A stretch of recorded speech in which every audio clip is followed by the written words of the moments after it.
22 साल का हो चुका था ऋषभ, लेकिन शादी करने को तैयार ही नहीं था। माँ बाप पूरी तरह से परेशान हो चुके थे। जब भी किसी लड़की का रिश्ता ऋषभ के लिए लेकर आते तो वो शादी करने से साफ मना कर देता, चाहे लड़की कितनी भी सुंदर, कितनी भी अच्छी क्यों ना हो। ऋषभ के माँ बाप को इसकी वजह समझ में नहीं आ रही थी।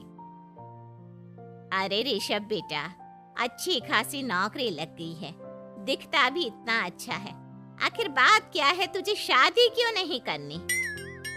देख, तू हमारा इकलौता बेटा है, अगर तू शादी नहीं करेगा तो कैसे काम चलेगा? लेकिन मैं शादी करना ही नहीं चाहता, मुझे कोई लड़की पसंद नहीं आती। अरे बेटा, अगर कोई लड़की तुझे पसंद हो तो उससे शादी कर ले, हमें कोई ऐतराज नहीं है। हाँ ऋषभ बेटा, अब देख, तेरी माँ से भी काम नहीं होता। घर में एक बहू आ जाएगी तो कम से कम घर का माहौल भी अच्छा होगा और तेरी माँ को मदद भी मिल जाएगी। लेकिन मम्मी पापा कहा ना, मुझे लड़कियां पसंद ही नहीं आती। अरे लड़कियां पसंद नहीं आती तो क्या लड़का पसंद आता है? वो तो वक्त आने पर ही पता चलेगा। ऋषभ की बात सुनकर उसके माँ और पापा का सर चकरा जाता है। कुछ दिनों के लिए ऋषभ अपने ऑफिस के काम से शहर से बाहर जाता है और जब लौट कर आता है तो सामने का नजारा देखकर उसके माँ पापा बेहोश होते होते रह जाते हैं। अरे ये क्या, ये तुम्हारे साथ कौन है? माँ, ये दीपक है, मेरी पत्नी। हम दोनों ने शादी कर लिया है। दीपक तुम्हारी पत्नी कैसे हो सकता है? अरे दीपिका होती तो बात समझ में भी आती, ये तो लड़का है। तो क्या हुआ पापा, आजकल तो ये सब फैशन में है और मैंने आपको बताया था कि मुझे लड़कियां पसंद नहीं आती। अरे तो इसका मतलब ये थोड़ी है कि तुम दीपक को दीपिका बनाकर ले आओगे। मुझे बहू चाहिए, बहू के रूप में, ये आदमी नहीं। लेकिन मम्मी जी, मैं आपके बेटे से बहुत प्यार करती हूँ, मेरा मतलब करता हूँ। अरे इसको तो करता हूँ करती हूँ का अंतर भी नहीं पता, लेकर जाए इसे वापस। अगर आपने इसे घर से बाहर निकाला पापा तो मैं भी इसी के साथ चला जाऊंगा। मैं ऋषभ के बिना जी नहीं सकती, मेरा मतलब जी नहीं सकता। हमारा जिंदगी भर का साथ है, प्लीज हमें अलग मत कीजिए मम्मी जी, पापा जी। हे भगवान, ये तूने क्या दिन दिखाया, मेरे बेटे को थोड़ी अकल दे दे, लड़के को बहू बनाकर घर में ले आया है। अब क्या होगा, हम दुनिया को क्या मुंह दिखाएंगे? माँ, बेकार में परेशान हो रही हो। दीपक आपके सारे काम करेगी और एक अच्छी बहू की तरह आपके साथ रहेगी, देखना। पहले तो खुद तो क्लियर कर ले कि यह कुछ करेगा या करेगी, बाद में हम सोचते हैं कि हम क्या करें। बहू के आने के बाद क्या करते हैं, मुंह दिखाई की रस्म, तो आप भी वही कर लीजिए। आप चाहे तो मैं पूरे मोहल्ले में न्योता दे आती हूँ। अरे रहने दे, तेरी वजह से बेइज्जती और ज्यादा होगी। आई बड़ी, अब मेरा मतलब है आया बड़ा न्योता देने वाला। अगले दिन सुबह के वक्त दीपक बड़ी नजाकत से चलता हुआ सबके लिए चाय बनाकर सुबह सुबह बालकनी में आ जाता है। प्रणाम मम्मी जी, प्रणाम पापा जी। ये देखिए, चाय बिल्कुल आपकी पसंद की है। मुझे ऋषभ ने सब कुछ बता दिया था कि आपको क्या क्या पसंद है।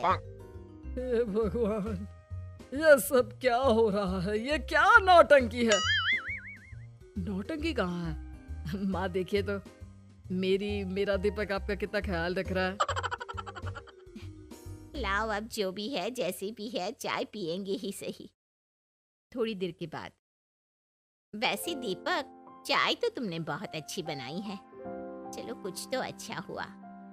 अगले दिन, अजी सुनते हैं, आज पैरों में बड़ा दर्द हो रहा है, लग रहा है घुटनों में फिर से कुछ न कुछ प्रॉब्लम हो रही है।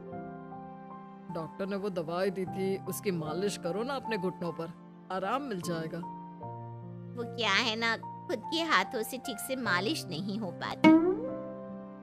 अरे मम्मी जी, आपको परेशान होने की क्या जरूरत है, मैं हूँ ना, लाइए मैं आपके पैरों पर मालिश कर देता हूँ, मेरा मतलब कर देती हूँ। अरे रहने दे, घर में बहू होती तो सेवा करती, यहाँ तो आदमी बहू बनकर बैठा हुआ है। मम्मी जी नाराज मत होइए, एक बार मुझे मौका तो दीजिए आपकी सेवा करने का। अच्छा ठीक है, ये ले दवाई लगा दे। दीपक बहुत अच्छे तरीके से घुटनों की मालिश करता है। थोड़ी देर के बाद इतना आराम मिल रहा है क्या बताऊं। ऐसा लग रहा है मेरे घुटनों में कभी तकलीफ थी ही नहीं। लगता है तुम्हारी लड़का बनी हुई बहू तुम्हें पसंद आने लगी है। ऐसा कुछ भी नहीं है, वो तो बस इतने अच्छे से मालिश की इसलिए मैंने इसकी तारीफ कर दी। मम्मी जी पापा जी आपस में लड़ाई नहीं करते। अच्छा आप ये बताइए शाम के खाने में क्या खाएंगे? पनीर दाल मखनी पुलाव कुछ भी स्पेशल बता दीजिए। अरे भाई ये सारी चीजें मुझे तो खाने में बहुत ही पसंद है। तुम क्या कोई औरत हो जो पनीर दाल मखनी बनाओगी? हाँ, अरे लड़का हो तो लड़के की तरह बिहेव किया करो ना। भले ही मैं लड़का हूँ तो क्या हुआ, अब तो मैं ऋषभ की पत्नी और आपके घर की बहू हूँ, तो मुझे उसी तरह से रहना पड़ेगा ना। अच्छा ठीक है, जो तुम्हें पसंद है बना लो। आदमी रसोई में खाना बनाते हुए कैसे लगते हैं जरा मैं भी तो देखूं। शाम को दीपक सबके लिए अच्छा सा खाना बनाकर डाइनिंग टेबल पर लगा देता है। ऋषभ ऑफिस से जब लौट कर आता है, सब लोग खाना खाने के लिए बैठ जाते हैं। अरे वाह, क्या गजब का पनीर और दाल मखनी बनाई है। ऐसा जायका तो होटल के खाने में भी नहीं आता। दीपक, कितना अच्छा खाना बनाती हो, मेरा मतलब बनाते हो। तुम्हारी इसी अदा की वजह से तो मुझे तुमसे प्यार हो गया।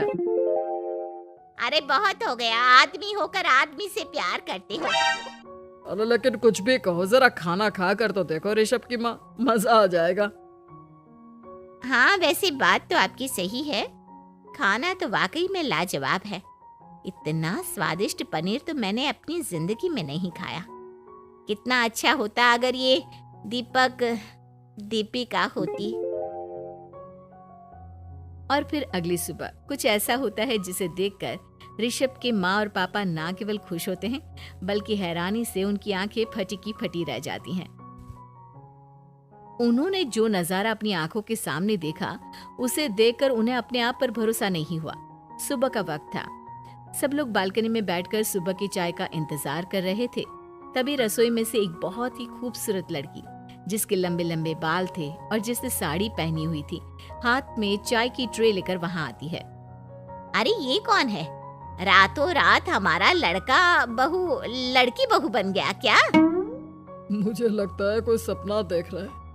इतनी सुंदर बहू तो हमने सपने में भी नहीं देखी। देखा माँ, जादू हो गया जादू। अरे लेकिन ये है कौन? तुम्हारा वो आदमी वाला पत्नी कहाँ चला गया? आपने मुझे पहचाना नहीं? मैं दीपक नहीं दीपिका हूँ। इतने दिन से लड़के के कपड़े पहनकर आपके घर में आपकी बहू बनी हुई थी। माँ ये दीपक नहीं, दरअसल ये दीपिका थी, लेकिन इसे लड़कों की तरह रहने का शौक था और इसे लड़की की तरह रहना मंजूर नहीं था, इसलिए मैं इसे लड़के के रूप में आपकी बहू बनाकर यहाँ ले आया। तो फिर अचानक ये उसका हृदय परिवर्तन और रूप परिवर्तन कैसे हो गया? वो क्या है ना, मुझे बाद में एहसास हुआ कि आप लोग इस बात को लेकर बहुत दुखी हैं कि आपकी बेटी ने एक लड़की के साथ शादी की है, इसलिए मैं अपने असली रूप में वापस आ गई। हमने कोई पुण्य कर्म किए होंगे जो तुम्हारे जैसा मेरा मतलब तुम्हारे जैसी बहू मिली, इतनी खूबसूरत और इतना ख्याल रखने वाली। भला हो भगवान का कि हमें लड़की बहू मिली है, लड़का बहू नहीं।